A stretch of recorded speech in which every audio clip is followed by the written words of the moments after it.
أعوذ بالله من الشيطان الرجيم.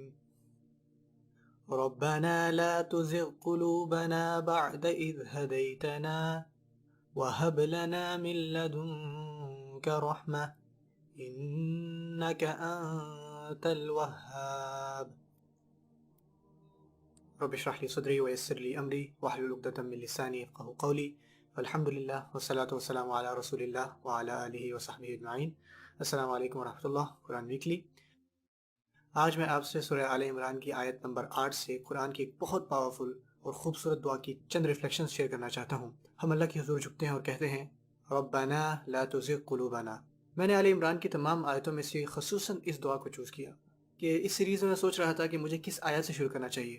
میں نے اس دعا کو منتخب کیا کیونکہ رمضان خصوصاً اس دعا کو مانگنے کے لیے مناسب وقت ہے. اے رب ہمارے دلوں میں ٹیڑھ پیدا نہ کرنا. لا تزغ قلوبنا عربی میں زاغہ سے مراد ہے جب کوئی ذرا سا مڑتا ہے اور آپ کو ریئلائز تک نہیں ہوتا.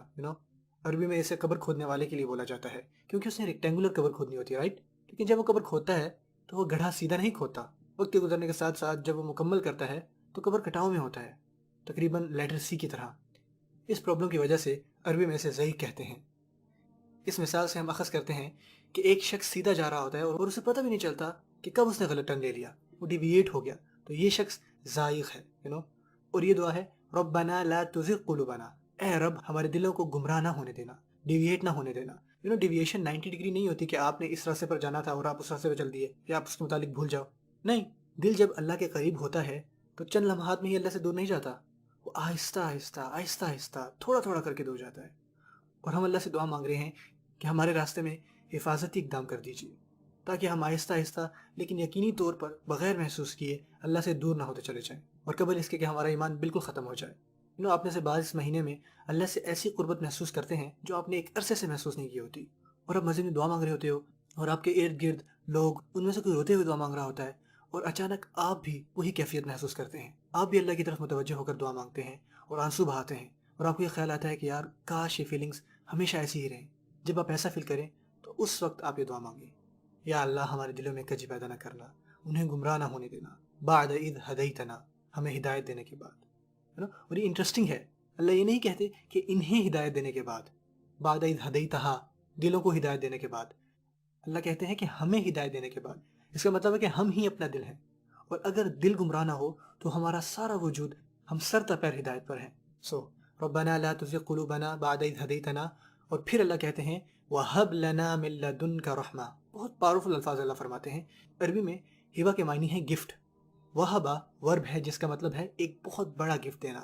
یا اللہ ہمیں بہت بڑا تحفہ، جنرس گرینڈ گفٹ عطا کیجیے اپنے سیکرٹ خزانوں میں سے. اور میں اپنے الفاظ کا احتیاط سے چناؤ کرتا ہوں کیونکہ عربی میں لدن صرف ان چیزوں کے لیے استعمال نہیں ہوتا جو آپ کی ملکیت میں ہو، بلکہ وہ چیز جس کو آپ نے سنبھال کر اپنی ملکیت میں رکھی ہو، جسے کسی اور نے نہ دیکھا ہو. اور وہ آپ جب کسی کو دیتے ہو تو وہ ہوتا ہے ھذا من لدنی. اگر کوئی چیز آپ کی ملکیت ہے، مثلا یہ میری پاکٹ میں پین ہے اور میں آپ کو دیتا ہوں تو یہ ھذا من عندی ہے، یہ میری طرف سے ہے. اور آئندہ بھی قرآن میں استعمال ہوا ہے. جب آپ لدن دیکھتے ہیں تو یہ کچھ اسپیشل ہے، کوئی معمولی چیز نہیں ہے، یہ اللہ کی کوئی خصوصی رحمت ہے. آپ کہتے ہیں یا اللہ پلیز اسے غور سے سنیے گا، میں آپ سے بہت دفعہ بار بار دور ہوتا ہوں، میں آپ کے قریب ہوتا ہوں پھر دور چلا جاتا ہوں، پھر قریب ہوتا ہوں پھر دور چلا جاتا ہوں. یہ میرا ایک سائیکل بن چکا ہے جس سے میں گزر رہا ہوں. اور جب آپ کسی سائیکل میں پھنس جاتے ہو نا، پھر آپ سوچتے ہو کہ دیکھنا کچھ دن بعد میں پھر ویسے ہی ہو جاؤں گا. اٹس ٹپیکل، یہ کوئی نئی بات نہیں ہے. اس وقت اللہ سے آپ یہ دعا مانگی وَهَبْ لَنَا مِن لَّدُنْكَ رَحْمَةً. یا اللہ آپ کے ارسنل میں خصوصی رحمت کو کوئی ہتھیار ہو جو آپ مجھے اس دفعہ عطا کریں تاکہ یہ سائیکل ٹوٹ جائے، تاکہ پھر میں سیدھے راستے پر چلتا رہوں اور میرا دل آپ سے دور نہ جائے. یہ امید کی آیت ہے کہ آپ اپنے ماضی کے ٹریک ریکارڈ میں دیکھ کر یہ نہ کہیں کہ آئی ایم ہیلپ لیس، مجھے ہمیشہ سے اس سائیکل سے گزرنا پڑتا ہے. وَهَبْ لَنَا مِن لَّدُنْكَ رَحْمَةً إِنَّكَ أَنتَ الْوَهَّابُ.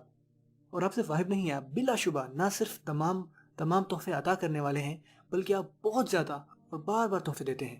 یا اللہ میں یہ تحفہ صرف ایک دفعہ نہیں لینا چاہتا، اپنے خصوصی خزانے سے عطا کردہ ہدایت اور دل کا سیدھے رہنے کا گفٹ میں صرف ایک دفعہ نہیں چاہتا، مجھے یہ بار بار چاہیے. مجھے کل بھی اس کی ضرورت ہے، پرسوں بھی ضرورت ہے، اور اس سے اگلے دن بھی، تاکہ میں آپ کو پکار سکوں کہ وہ ذات جو مسلسل اور بار بار تحفے دیتی ہے. کیا ہی خوبصورت دعا ہے اللہ سے مانگنے کے لیے.